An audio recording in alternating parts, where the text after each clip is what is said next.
Bonjour à tous, je vais vous présenter le chapitre 10, les ondes mécaniques. Alors tout d'abord, qu'est-ce qu'une onde mécanique progressive? Eh bien, pour s'en faire une idée simple, il suffit de considérer des petites vagues sur l'eau que l'on peut créer par exemple en laissant tomber un petit caillou dans l'eau ou bien des gouttes d'eau. Et on sait très bien que ces petites vagues se propagent sur l'eau au fur et à mesure. Alors, c'est ce qu'on entend par le terme progressive, cela signifie que ça progresse. D'accord? Alors c'est une onde, on voit cette forme d'onde dont on a l'habitude maintenant. Et pourquoi est-ce qu'on appelle ça mécanique? Parce que en fait, c'est une onde qui se propage dans un milieu matériel, ici dans l'eau. Alors, si on reprend chacun des termes, une onde, c'est une perturbation, une déformation du milieu, ici donc de la surface de l'eau. Mécanique parce qu'il y a un milieu matériel, et progressive qui se propage. D'accord? Donc c'est une onde, une perturbation qui se propage dans un milieu matériel. C'est important déjà de bien comprendre un petit peu la signification de ces trois termes.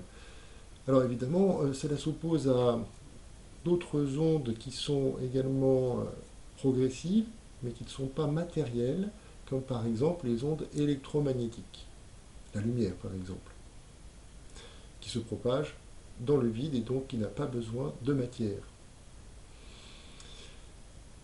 Alors, poursuivons un petit peu, voyons un petit peu les propriétés des ondes. Alors au passage, là ici on a pris l'exemple des vagues sur l'eau, qui représentent bien les ondes, mais vous savez que le son est également une onde mécanique progressive, puisque c'est l'air qui rentre en vibration, d'accord, et qui se propage. On verra un petit peu dans le détail tout à l'heure. Alors si on regarde une onde qui se propage, donc il y a bien quelque chose qui se propage, mais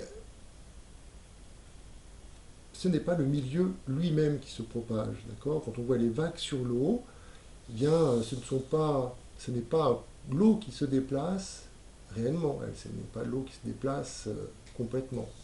Prenons un exemple plus concret.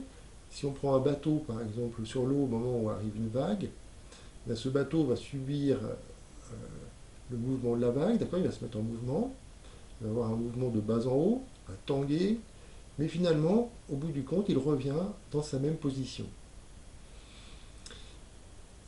Alors, cela montre en fait que si on prend un bouchon, on pourrait faire la même chose avec un bouchon sur l'eau, ou bien même si on regardait une petite goutte d'eau, cette goutte d'eau va monter et descendre, et puis finalement revenir au même endroit. Alors c'est tout à fait général pour les ondes. Il n'y a pas donc de transport de matière. Évidemment, la matière se met en mouvement au passage de l'onde, mais elle va revenir dans sa position initiale. Donc le milieu de propagation se déforme, mais revient ensuite dans sa position initiale. Une onde mécanique progressive est une perturbation qui se propage dans un milieu matériel sans transport global de matière, mais avec transport d'énergie. Alors oui, il y a de l'énergie, effectivement, hein, parce que finalement pour monter le bateau, pour faire bouger le bateau, on conçoit qu'il faut de l'énergie.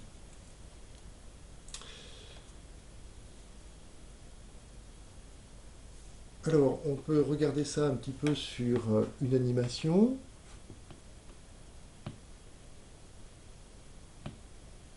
Voilà.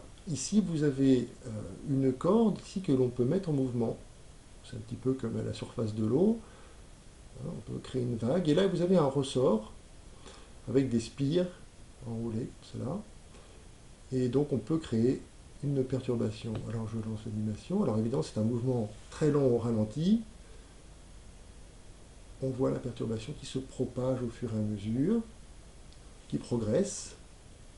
Et si on regarde bien le mouvement des points, en regardant le mouvement du point rouge, on voit, hop, il monte et il descend, mais il revient dans sa position initiale. Même chose pour le point bleu, il s'est déplacé, mais il revient dans sa position initiale. Donc ce n'est pas un transport de matière, bien que localement la matière bouge un peu, elle oscille, mais finalement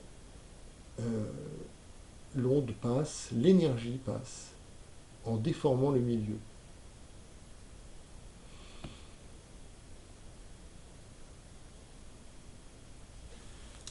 Alors, on va analyser un petit peu plus dans le détail maintenant ces deux types d'ondes. On va voir ce qu'on appelle les ondes transversales et longitudinales.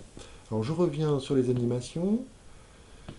Là, justement, on a deux types d'ondes qui sont mis en évidence. Vous avez, si on regarde bien le mouvement du point rouge, hop, il monte, il descend, alors que le point bleu, il va vers la droite, il revient vers la gauche. D'accord? Donc, on a un mouvement vertical pour le point rouge et un mouvement horizontal pour le point bleu, alors que les deux ondes se déplacent de gauche à droite. Ici, on a un mouvement donc, qui est perpendiculaire à la direction de propagation, alors que là, on a un mouvement qui est parallèle dans le même sens. D'accord?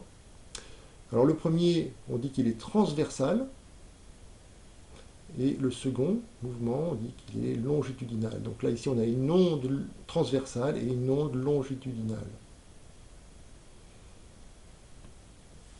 Donc vous avez ces deux définitions qu'il faut bien connaître. Une onde transversale, si la direction, une onde est transversale si la direction de perturbation ou déplacement est perpendiculaire à la direction de propagation de l'onde. Et une onde est longitudinale si la direction de la perturbation est parallèle à la direction de propagation de l'onde. Alors si on regarde maintenant une onde sonore, en fait, elle est tout à fait similaire à l'onde que l'on a vue sur le ressort. Sur l'onde pour le ressort, en fait, pour créer cette onde, il a fallu resserrer des spires. On les resserre à la main, par exemple, et on relâche. Et ces spires vont s'écarter, mais en repoussant celles d'à côté. Et de proche en proche, comme ça, la perturbation va se propager. Donc on a des zones de pression, on pourrait dire, et ensuite une détente. Alors pour l'air, c'est la même chose. Quand vous avez un haut-parleur ici, il possède une membrane qui va faire des va-et-vient, comme cela. Alors si la membrane va vers l'avant, elle va comprimer les tranches de gaz, et on va avoir une tranche de gaz comprimée comme celle que l'on voit là.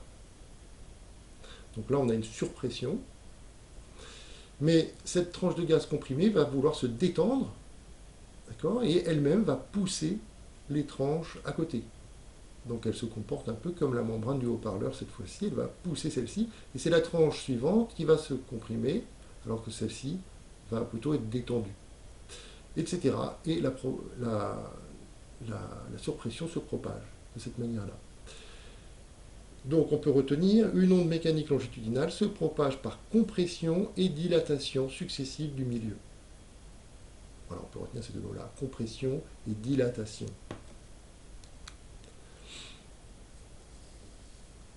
Alors c'est important tout ce vocabulaire parce que vous devez pouvoir décrire la propagation d'une onde. On peut peut-être le voir en vidéo, mais c'est une animation. Je ne sais pas si on verra mieux. On peut voir celle-ci, vous voyez, un haut-parleur avec des points ici qui représentent des points matériels, par exemple les molécules. Bon, évidemment, elles ne se déplacent pas, hein, c'est fixe. Mais, alors, on le met en route, on va mettre une impulsion. Hop, on voit la membrane qui avance. Voilà, elle pousse les molécules, elle les resserre. Alors, c'est assez rapide. Hein.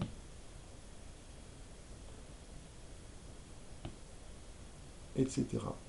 Alors, ces animations, vous pourrez les voir vous-même. Hein. Elles sont mises sur Discord. Alors maintenant, nous allons voir la célérité d'une onde. Donc une onde se déplace avec une certaine vitesse et c'est ce qu'on appelle la célérité d'une onde. Alors avant de parler de célérité, donc c'est tout simple. Si vous avez une onde qui se déplace, elle va arriver, et puis là, pardon, on imagine un point M1 et un point M2. L'onde arrive d'abord en M1, puis en M2. C'est assez évident. Elle arrive en M1 au temps T1, à la date T1, à l'instant T1, et elle arrive en M2 à l'instant T2. D'accord? Donc il y a un décalage temporel dans l'arrivée de l'onde, bien sûr. On appelle ça le retard. Elle arrive en retard au point M2. Alors le retard, c'est simplement la durée qu'a mis l'onde pour arriver du point M1 au point M2, pour aller du point M1 au point M2. Donc le retard d'une onde se propageant d'un point M1 à M2 et la durée séparant son passage entre ces deux points. Alors, ce retard se note tau. Alors le tau, c'est la lettre grecque. Je peux la faire un peu plus grand ici. C'est une sorte de T comme cela. Alors, on a tau qui est égal à la différence des dates T2 moins T1. Alors la célérité, eh bien, c'est exactement la même chose. On va avoir une formule identique à celle qu'on utilisait pour la vitesse d'un objet matériel, par exemple la vitesse d'une voiture. Là, c'est la vitesse d'une vague, mais finalement, ça revient exactement au même. On a donc une vitesse de l'onde. Alors, on l'appelle plutôt célérité, mais on la note quand même vitesse, égale la distance parcourue sur la durée du parcours tau. Vous voyez que on reconnaît la distance parcourue sur le temps. Donc ici, je vais simplement mettre que c'est l'unité, les unités ici en mètres, la durée en secondes, et vous avez donc la vitesse en mètres par seconde. Alors la célérité des ondes dépend du milieu dans lequel elles se propagent. Par exemple, la vitesse du son. Vous savez que dans l'eau, c'est beaucoup plus rapide, 1500 mètres par seconde, 340 mètres par seconde dans l'air, et très très rapide, vous voyez, dans l'acier, 5600 mètres par seconde. Alors, c'est quand même bien de connaître la valeur de la vitesse du son dans l'air. En général, plus le milieu est rigide, plus l'onde va vite. D'accord, plus sa célérité est grande. Alors, on peut par exemple envisager un petit exercice simple pour calculer la vitesse du son. Enfin, c'est expérimental. Expérimentalement, donc vous voyez que on peut, si on dispose de 2 micros et d'un système d'acquisition, on va pouvoir mesurer la vitesse du son. Alors, le son ici est détecté par les micros. Les microphones vont créer une tension électrique à l'arrivée de la perturbation, d'accord? Donc la première question, c'est expliquer ce qui est observé au niveau de l'enregistrement. Eh bien, plus c'est indiqué ici, là c'est le micro 1, micro 2, d'accord? Alors c'est assez logique, le micro 1 reçoit le son en premier, le micro 2 en second. Il y a donc un décalage temporel. Là ici, ce que l'on voit, ce n'est pas le son, mais évidemment le signal électrique envoyé par le microphone au moment où passe le son. Donc, on pourrait dire, on observe les signaux électriques produits par les microphones au passage de l'onde sonore. Il y a un décalage temporel dans la réception de ces signaux qui correspond à la durée mise par l'onde pour parcourir la distance petit d. Donc il faudrait pouvoir,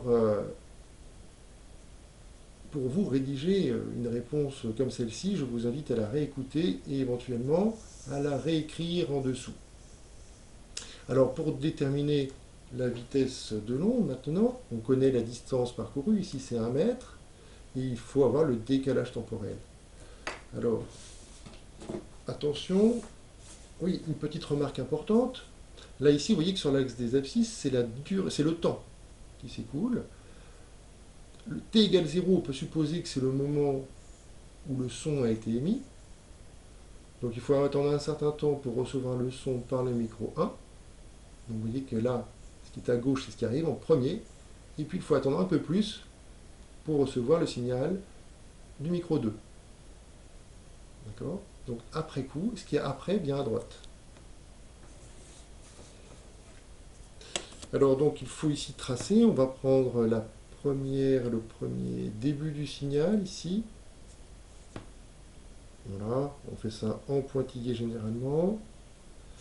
Et puis pour le second signal, on va se placer également là. Voilà. Donc on trouve ici 3 millisecondes. Et ici, alors il faut bien savoir, bien vérifier, hein, on trouve 6, puisque finalement chaque petite graduation vaut 0,5. Donc on a simplement pour le calcul la vitesse égale la distance d sur le temps. La vitesse est donc égale à 1 mètre divisé par... Alors excusez-moi, j'aurais dû d'abord calculer tôt. Donc le retard. Taux est égal donc à T2 moins T1, c'est-à-dire 6 moins 3 égale 3 millisecondes. Ensuite, la vitesse, la célérité. Bon, on a envie de dire vitesse, évidemment, mais pour les ondes, c'est la célérité. Égale donc j'en étais ici. Alors, fois 10 moins 3, attention, puisqu'il faut se mettre en secondes. Et on trouve donc une vitesse égale à 333 mètres par seconde. Ceci dit, vous voyez qu'on n'avait que 2 chiffres significatifs, donc c'est un peu abusif ici d'écrire les 3 chiffres, mais c'est le mérite en fait de se rapprocher de la valeur qui était donnée tout à l'heure, donc qui est à peu près égale à 340 mètres par seconde. C'est la vitesse du son dans l'air. Alors, en fait, cette vitesse, elle dépend de la température. Hein. Donc ici, on n'a pas tellement de données pour cela. Et donc, on a une différence qui est tout à fait acceptable, qui est très inférieure à 10%. Voilà, si on tient compte des chiffres significatifs, il faudrait plutôt écrire donc 33 multiplié par 10 puissance 1 mètres par seconde, ou bien, comme on veut, 3,3 10 puissance 2 en écriture scientifique. Voilà. Alors, on va stopper la vidéo et je ferai la suite du cours dans une autre vidéo.